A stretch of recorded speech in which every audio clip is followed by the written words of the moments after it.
નમસ્કાર, આપ જોઈ રહ્યા છો TV9. હું છું હાર્દિક મોદી. મિડ ડે ન્યૂઝની શરૂઆત કરીશું. બપોરના 1 વાગી રહ્યા છે, જ્યાં ભરૂચના ઔદ્યોગિક વસાહત એટલે કે GIDC વિસ્તારમાં ફરી એક વખત આગની ઘટના બની છે. ઇન્ડોકેમ ગણેશ ઇન્ડસ્ટ્રીઝમાં ભીષણ આગ લાગી છે. તો વેસ્ટમાંથી પ્લાસ્ટિક શીટ બનાવતા યુનિટમાં આગની ઘટના બની છે.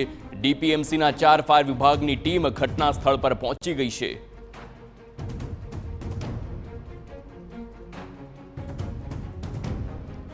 સંવાદદાતા અંકિત મોદી ફોનલાઈન પર છે. અંકિત, આગની ઘટના બની છે, કેવી રીતે આ ઘટના ઘટીને હાલ શું પરિસ્થિતિ? જી, આ પ્લાસ્ટિકમાંથી જે ઉત્પાદન કરતી કંપની છે, પ્લાસ્ટિક એટલે પેટ્રોકેમ હોવાના કારણે આગે વિકરાળ સ્વરૂપ ધારણ કર્યું હતું. લગભગ 4 જેટલા ફાયર ટેન્ડર હાલમાં ઘટના સ્થળ છે અને આગ ઉપર કાબુ મેળવવા માટે પ્રયાસ કરી રહ્યા છે. સદનસીબે ઘટનામાં કોઈ પણ પ્રકારની જાનહાનિ નોંધાઈ નથી, પરંતુ આ પ્રકારે જે ઔદ્યોગિક વસાહતમાં અને ઇન્ડસ્ટ્રીયલ એરિયામાં વધતા આગના બનાવો ચોક્કસ સ્થાનિકો માટે હવે ચિંતાનો વિષય બની રહ્યા છે. જી અંકિત, આગ કેમ લાગી, કેવી રીતે લાગી, તેને લઈને કોઈ માહિતી? જી, હજુ સુધી આગ કેવી રીતે લાગી તેની કોઈ સ્પષ્ટ માહિતી કંપની કે ડિઝાસ્ટર મેનેજમેન્ટ દ્વારા આપવામાં આવી નથી.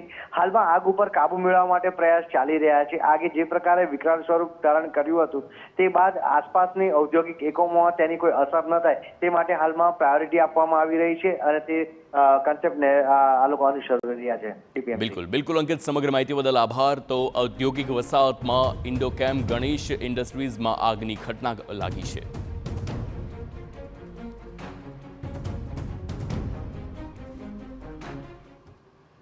રાજકોટ શહેરમાં